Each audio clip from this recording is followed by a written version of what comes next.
Cool. So I guess at first glance, I heard from Shannon that sounds like some of you guys are in art appreciation, or maybe you have some kind of art background, but at first glance, you can probably guess that I am an abstract expressionist kind of artist. I work with clay as a means of, I use the material and treat the material in such a way that communicates like certain types of emotions that are like particular to me. So a lot of these pieces were experiences and stuff. Like at the time of when I was building them, I was going through some particularly traumatic, like not necessarily traumatic, but just very intense kind of relationships with my wife, my daughter. Like we were both in graduate school at the same exact time trying to raise a toddler. And so a lot of my work also kind of deals with those relationships. And so my time in the studio, what little that I had, it felt like in graduate school, was very precious to me. It was strictly 8 to 5, but then also, you know, I was also a student, so I was taking classes, but I was also a graduate teaching assistant, so I was teaching classes, and then I had my studio time. And so in that studio time, I used to reflect a lot on, again, those relationships I was having, mainly with my daughter and my wife in particular, because we had just moved to Wichita and we felt very isolated, if anything. So if you can't tell either, you might note that like all of these things are made out of clay. Nothing that you see, everything is either clay or some kind of ceramic material. How I work is generally, I work with flat slabs of clay, just flat planes of clay that I generally roll out incredibly thin. Some of these pieces are actually very, very light. Depends how many pieces I add. But so I will then, with those flat slabs of clay, I will begin the more or less crumpling and kind of mangling those clay slabs to create these gestures. And I also try to maintain, see, a lot of these forms are relatively, like, I try to maintain as much volume as possible. I don't want these things, if I crumple the forms too much, then they end up becoming, they don't look like anything. But maintaining that volume and that, like, it's almost like this, it's like the thing is almost breathing at that point. Like, yeah, so I'll take those slabs and I'm working in these little parts. So I'll bend that slab, and I just work very spontaneously. Nothing is very, I'm not working necessarily from sketches. I want to be in the moment with the actual, like with the clay itself, and exploit that materiality, that plasticity, that sensitivity. And in that sense, I almost am like I am in a certain dialogue or in a relationship with the clay itself. So it's because clay is such a sensitive material, it picks up even the slightest gestures. So at least with the clay itself, you know, yes, you can see the big folds, but even these pieces will begin to pick up fingerprints. Like clay is that sensitive. And so with that in mind, I'm really trying to avoid any type of aggressive gestures. So like tearing the clay, ripping the clay, poking the clay, or anything that could come across in that type of way, I try to avoid.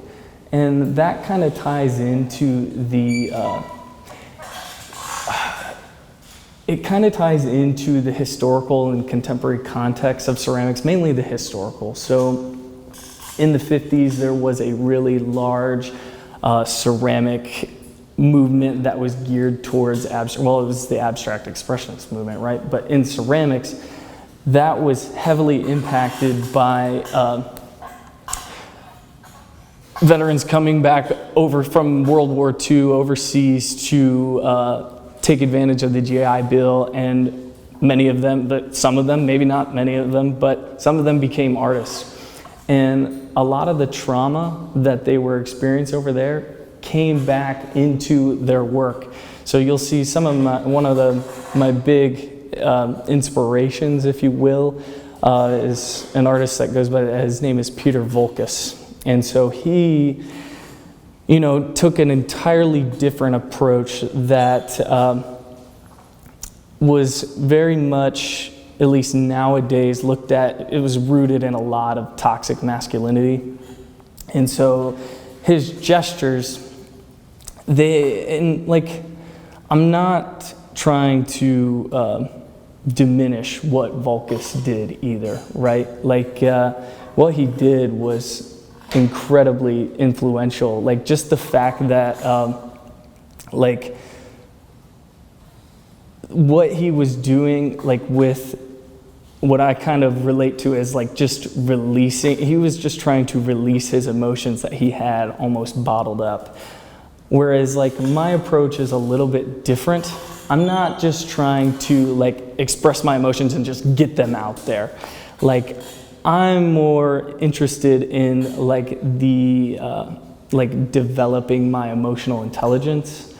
And so when I'm working in the studio and I'm trying to be as gentle as I can with the clay, I use that time in the studio to be very self-reflective, and I think about all those relationships and all of that stuff, kind of again, with my daughter, with my wife, with friends. So you might be somewhat curious about the title of the show and why I ended up on that. It was mainly because, one, reclaimed. Reclaim is somewhat of a clay term. I don't know if there's really any clay people, but clay, before it is fired, you can actually slake it back down and recycle it, right? So you just kind of start anew. And I kind of took this, my graduate school experience, kind of the same way. I scrapped everything that I knew about, or at least that I was comfortable with making art, or mainly making pottery. I focused in my undergraduate heavily on making these very technical and very clean just pots. And when I came to graduate school, I really wanted to shake things up. I saw it as my last opportunity for I guess, academic setting experience. And so I was like, okay, I need to start from scratch, and I need to just work in ways that I would never have seen myself before. Hence the slab building, or hand building is what it's kind of referred to as. With ceramics, there is the potter's wheel, very, very popular. Throwing with a lump of mud, you make these pots. Or there's other building techniques such as slab building, where you're rolling out flat slabs of clay and you're just working with those planes of the material. There's also coil building, where you're rolling the little clay snakes, right? And you're spiraling those up to create a form. Those are kind of the three basic building blocks. There's definitely more, like pinch pots. Everybody kind of knows what a pinch pot is, right? But, so yes, I was reclaiming everything that I knew about my process. And then I was also looking at it as a chance to kind of reclaim my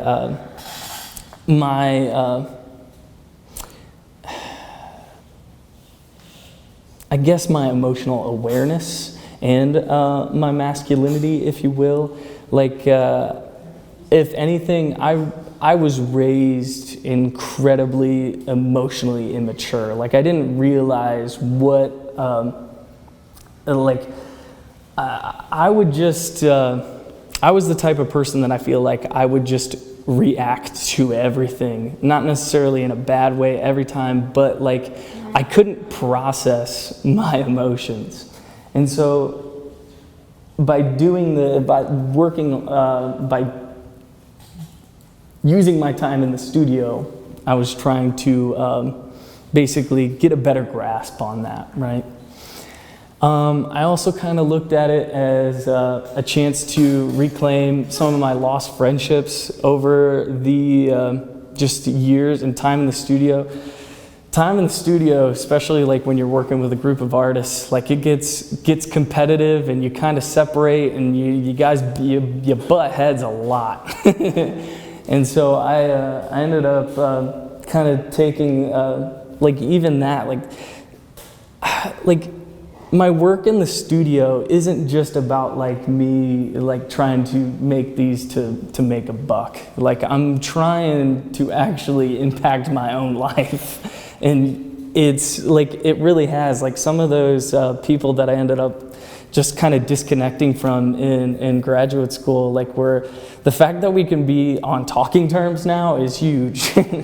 But like, and then one kind of thing about it, the idea of being reclaimed, like, and I kind of brought it up already, and trying to stay as linear and clear as possible, but I was trying to reclaim the abstract expressionist movement and the toxic masculinity embedded in it, and try to put it in a new light with this type of work and how I work with the material. So, man, like, when I'm,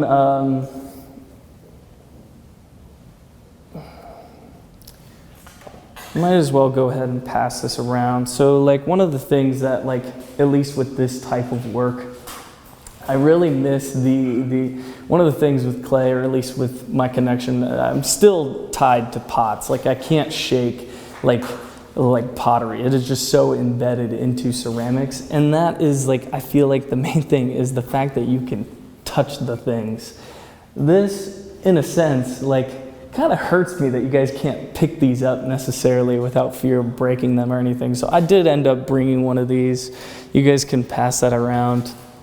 But like, just noticing like all of the folds, the crevices, how your hand is able to, it's just a very kind of intimate interaction. Like, you know, cups in general too, like it's something that you actually put to your lips, which you can definitely like portray that in a different light as being a very intimate interaction with a ceramic object. So if anything, I am trying to incorporate, now that I've graduated and moved on, my work is kind of turning back to pots to take advantage of that. I still, with this work, I did maintain that vessel-esque thing. You'll see that all of these? Yes, all of these pieces, I did keep them open. There, you were able to peer on the inside. Mainly, if you are curious, like, there's a pretty easy connection you can make with with emotional expression and inside and outside, right? Like I think that's a pretty one-to-one thing. So it's just yeah, I'm still kind of like trying to get over the fact that like you can't pick these up. So I am like heading back towards pots. Anyway, as for the surface, you know, I haven't really touched on. I've talked a lot about clay and form and how I kind of build these things. But then as for color, everything you see here, pretty bright and colorful, except for that cup that's passing around. Again, it's a totally different process, but a lot of that stuff was one of the artists that I brought up, Peter Volkus. A lot of his work at the time was wood-fired, which is a very specific way of firing clay pots, or just clay in general, where the clay itself is glazed by the atmosphere of the kiln. So when you have all the pots in the kiln and you're stoking this kiln full of wood, all that wood ash that is flying through the kiln and the flame that is going through the kiln, that is painting the pot. And that's what gives you all of those neutral browns and kind of like those more, I don't know if you want to call them like, they're just angsty, or I don't know, they're those dark tones, right? Those earthy tones. And I was definitely trying to avoid that. I was trying to, except for in some instances, I kind of explore some darker subjects, like with that particular piece. When I remember when I was building that one in particular, it was the time that my daughter was having some serious sensory issues with socks. And I could not keep it together just with that, like something as small as that. And anyway, so I ended up, while I was building that piece, I was kind of going through that particular moment. And I knew I needed this piece because it was not a pleasant, or in my mind, it wasn't a very happy time. But I was working with all these bright colors because it's still like anyway, the conclusion I came to was, at least for the surface, when I got to that point, was this black clay. So it looks, it's very, very runny. That's a very specific type of clay glaze material. All clays have their melting points. So you might, like porcelain, that's a pretty easy one that people know. That's a very white clay body, and it is typically formulated to fire at very high temperatures. Same with stoneware, which is just like a porcelain with iron into it. It's just got a little bit, makes it more brown. Or you might have heard of like terracotta, something like that more like orange-brown clay. If you were to take that clay and put it into a kiln and fire it to the same temperature that I would fire these two, it would melt and turn into a brown puddle. There would be nothing left. So we, with that, and knowing that, and knowing how I'm trying to create these expressive gestures out of clay, I'm like, why can't I try to do similar kinds of expressions, but with like almost like a liquid dripping over top of these forms and how it interacts with the form. I kind of put these pieces through a lot of stress in that kind of way, like how you can kind of visualize with the directional nature of those drips, right? They're obviously coming at an angle. Like when I fired that in the kiln, it obviously had to be on its side, like in order for gravity to take those drips in that direction. So these things have been like replaced in different locations of the kiln. And then as for a lot of the pieces here have a very specific type of pattern and decoration that's going on the surface too. Again, I think it was rooted in trying to use clay materials and how taking advantage of their plasticity and taking something that isn't inherently seen as plastic, which is the glaze itself. I actually developed a way of, people might actually know the process, hydrographic printing or hydro dipping. It's a pretty common term for it. And so I developed a way to screen print with special clay inks onto water-soluble plastics or PVA film. Anyway, with that, I would then take that, I would screen print onto that film, lay that into a tank of water. The film dissolves and suspends that print. And then I can take these ceramic objects and kind of submerge them into this, this pattern. And the dynamic forms kind of push and pull and stretch and do all these different kind of gestures with that kind of process. And I use it in kind of different ways. It's still in its infancy, so a lot of the inks that I was using at the time was black. But that one in the corner over there, actually, even though you can't see it, it has a yellow hydrographic print on it, kind of dealing with that, exploring that subtle nature. And there's some, yeah. Oh, man, I feel like I'm just dropping so much, like, not only like word vomit, but like clay. Yeah, I mean, do you guys have any questions on like clay? Yeah, like clay in general. How long does one of these take? How long would one take? Yeah, like how long would that take? So like it varies a lot because ceramics has a lot of stages. So you'll have I'll start from like just a lump of mud, right? And so I'll have the stage where I'm actually building the form, which can take a while to get all of these pieces organized in just the right way. And I'm cutting things apart and moving them around. And anyway, so the building itself, you know, can take upwards of, give it something like that. It needed minimum of 2 weeks just to build it. And then we move on to the next stage, which we would be like applying the color and painting on slips, which slips are just like, well, you might know the term slip and score, right? So when you join two pieces of clay together, you have to slip it with water and then scratch it all up, join it together. Slip is also a term that we use for like a thin layer of clay, like a veneer of clay, liquid clay that you can stain with colors. And then you can paint with colorful clay on top of these pieces. Anyway, so that, you know, that can go a little bit faster, but so I'll paint it, and that, you know, that could take a day or a little bit longer, and then we have to fire it the first time. So we put it in the kiln, we bisque fire it, and that, once you bisque something, which is like a firing that is about 1700 degrees, it is no longer clay after it comes out. It is now a ceramic material. You can't recycle that.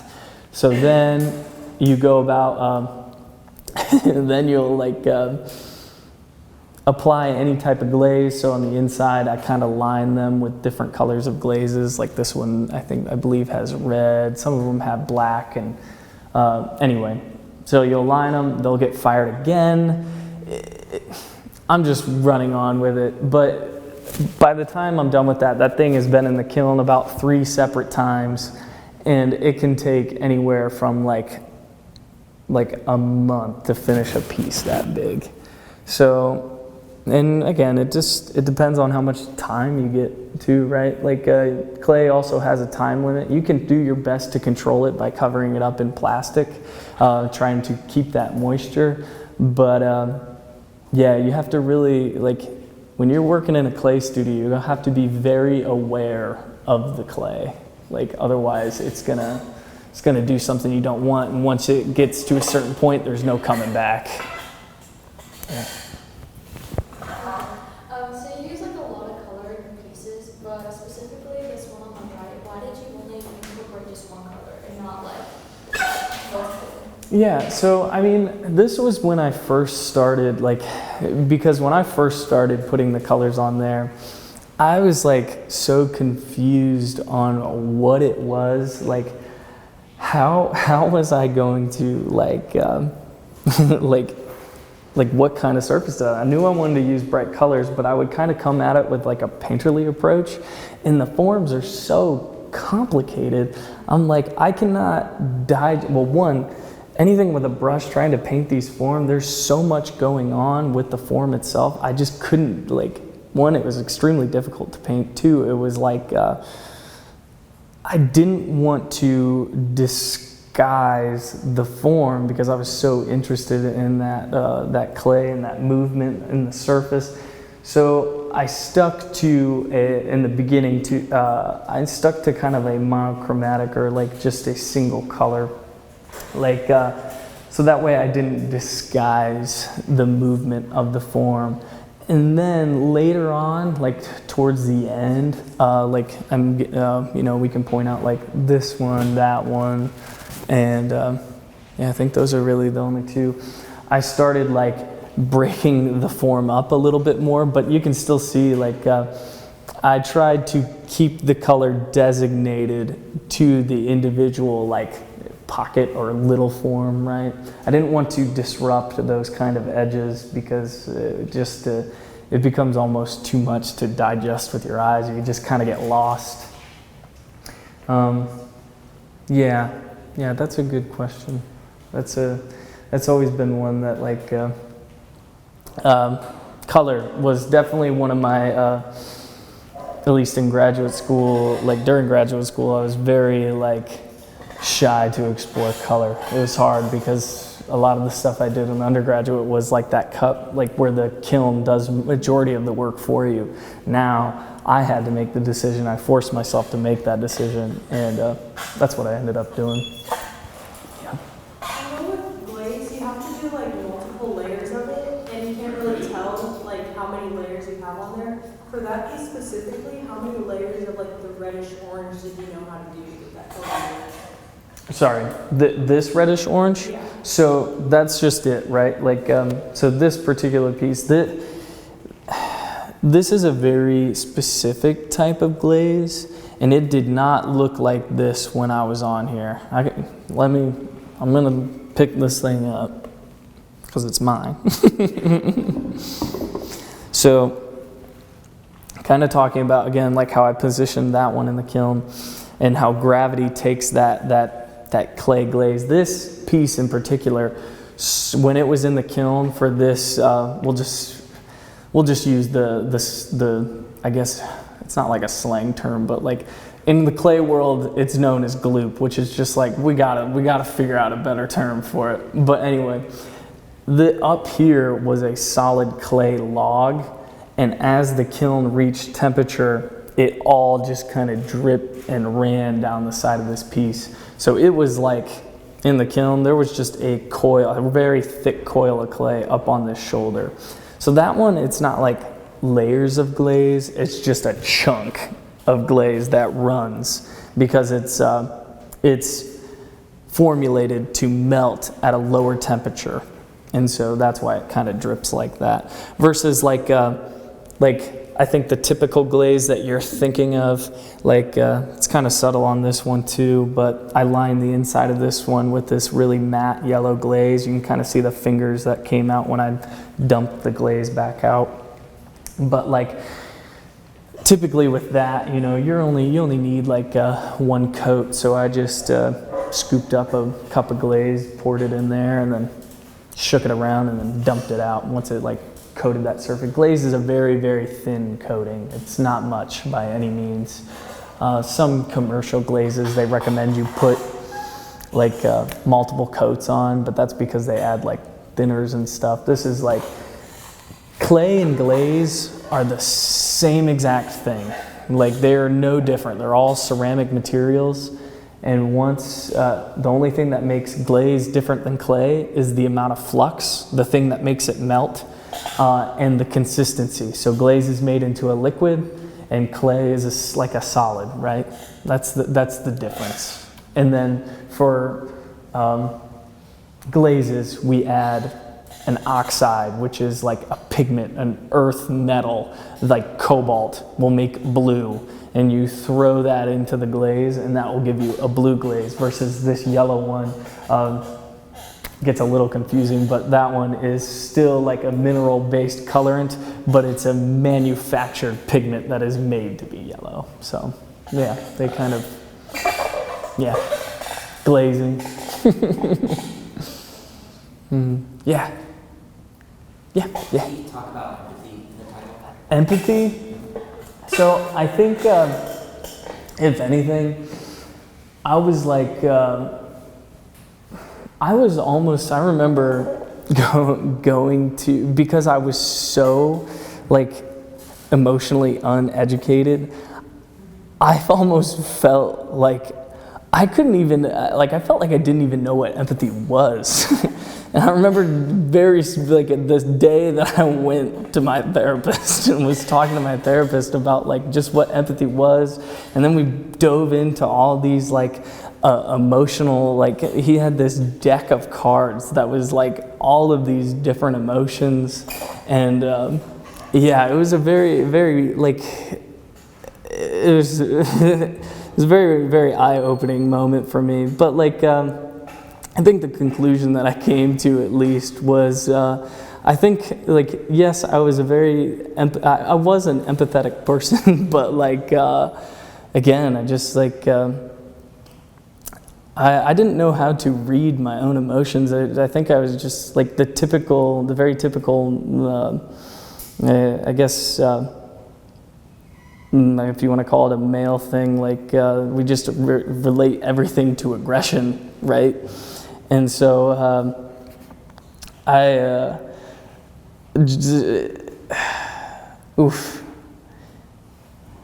think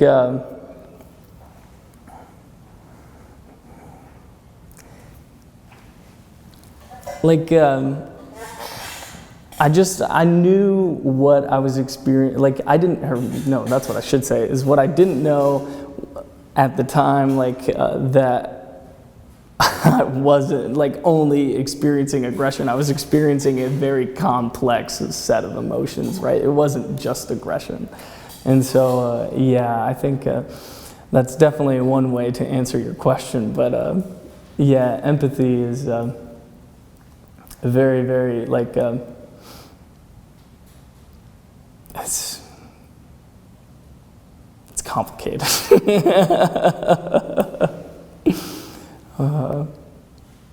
Yeah. So you said you put your emotion or your experiences into your work. So did you do more than one work at a time? So Yeah. how did you separate the emotions so that you can have Well, so I think when I'm working in the studio, I'm definitely working on more than one piece at a time. Typically I'm working on 3 pieces at a time. And I think emotions come and go so quickly, that I just kind of react differently when I'm building the pieces. And it's not necessarily I don't think yes, my emotions impact the work, but when I'm in the studio and I'm working on a piece, that's my time to it's almost like I'm having flashbacks and reflecting back on all of those experiences, or those relationships, those experiences, all of that stuff. So those are impacting the work, and the work when I'm in the studio is impacting how I'm digesting all of that information. So I can't say I was only focusing on the sock issue that I was having when I was working on this piece. There was definitely more going on but that was one of the things that stuck out at the time. And I think if there's one thing to point out too, and I think being so early in my career, maybe I should say this, maybe I shouldn't, but things tend to change. All the work in here was very, very, very personal, and they all have very specific titles that relate to me. And I don't necessarily think that is the route that I'm wanting to go anymore. I want whoever's viewing the work to kind of reflect on it and think about it in their own kind of way.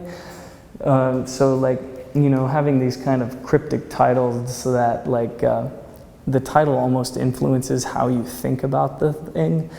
So if I'm wanting the person to kind of how they want to relate it back to their own kind of emotional journey, if you will, I need to have a more a better system of like kind of vaguely, not necessarily vaguely, but just like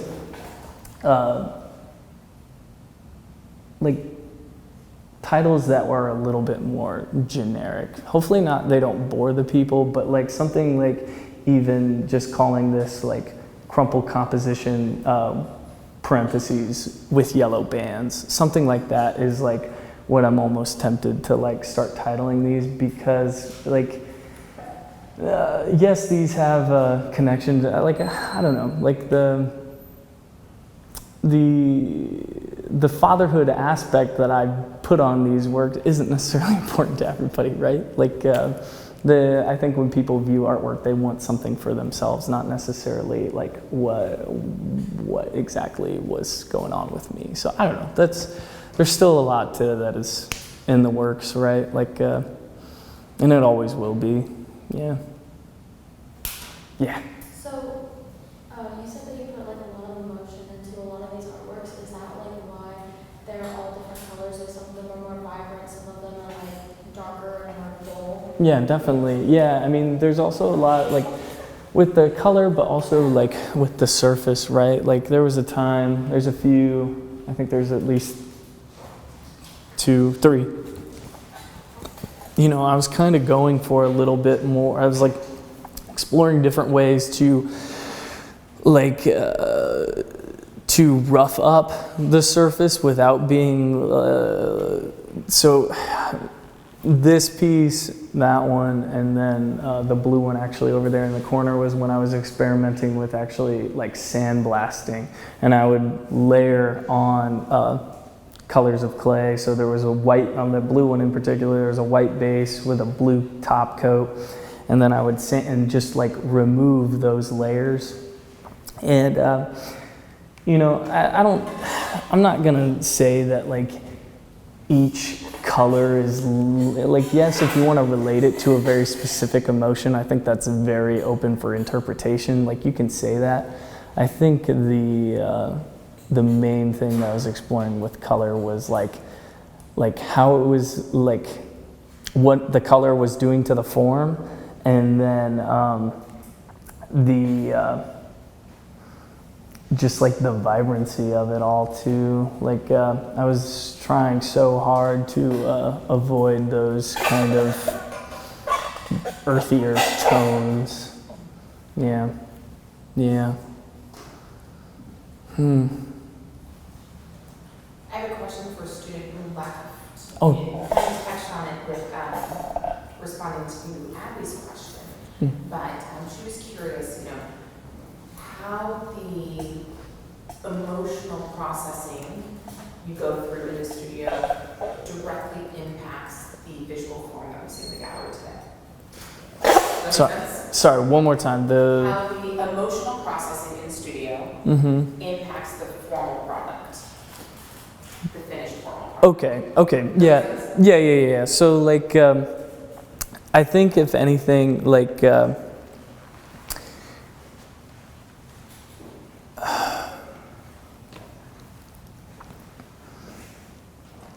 I don't know if it's as simple as just like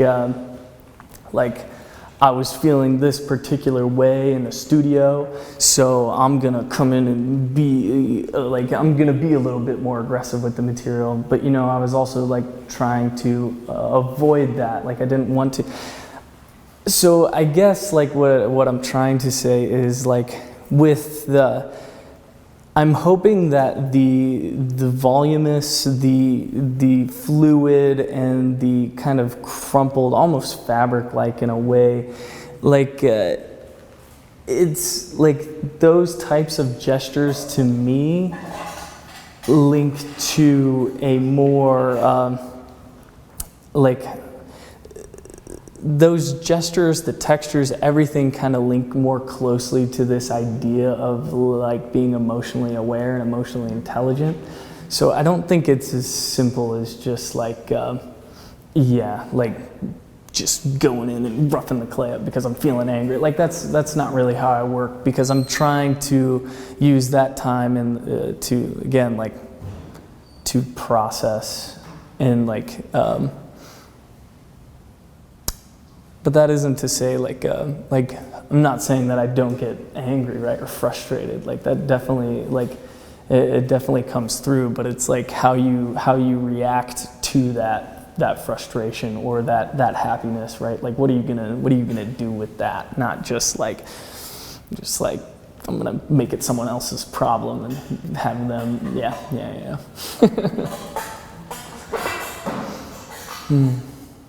Got time for like one or two more questions? Abby?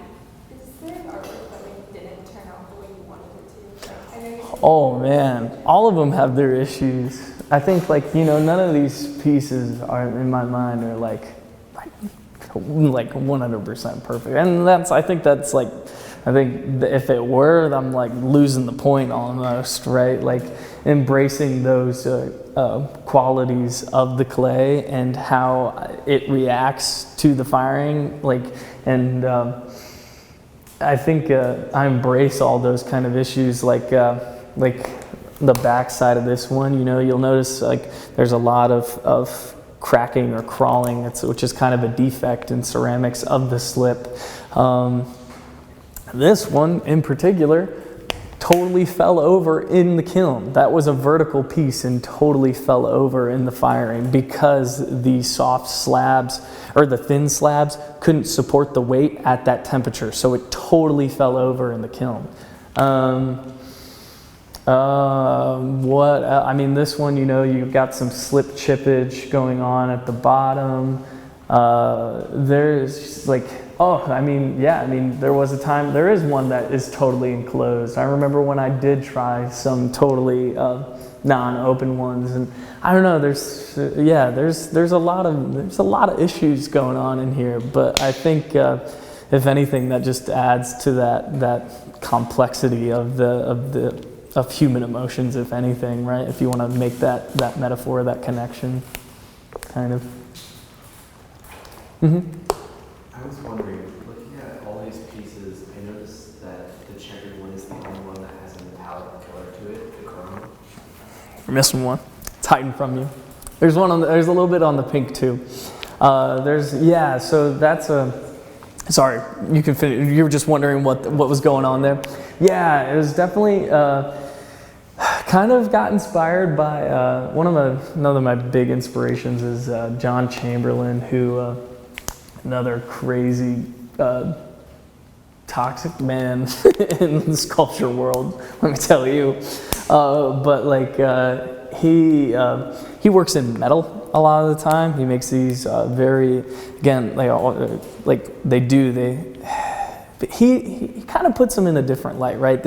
He uses crushed automobile parts to form these abstract gestural sculptures. Huge inspiration to me. And anyway, he does a lot of the people that review his work, they'll look at it with all of its aggressive tones and whatnot. It's crushed metal, and it looks very aggressive. He kind of puts it in a different light. But anyway, so I kind of wanted to incorporate some kind of, I didn't want to use metal because I'm all about like clay as a material, right? And that's actually a very specific low fire glaze known as a luster. And it when fired at a super low temperature, it turns the surface of it like that's white gold on that one. And I was interested in the rigidity that it kind of had, how it felt like it was kind of supporting the weight of that green lump.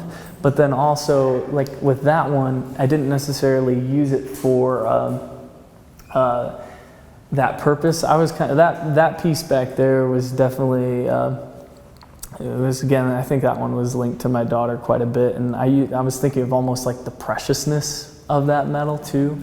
So there's different kind of expressions that can just come from even just like, it's just how you implement that tool, right? And how you think about the tool, that element. So rigidity, preciousness, fluidity, all of these things just kind of come through in the work, or at least I tried my best for it too. Scott, thank you so much. Yeah.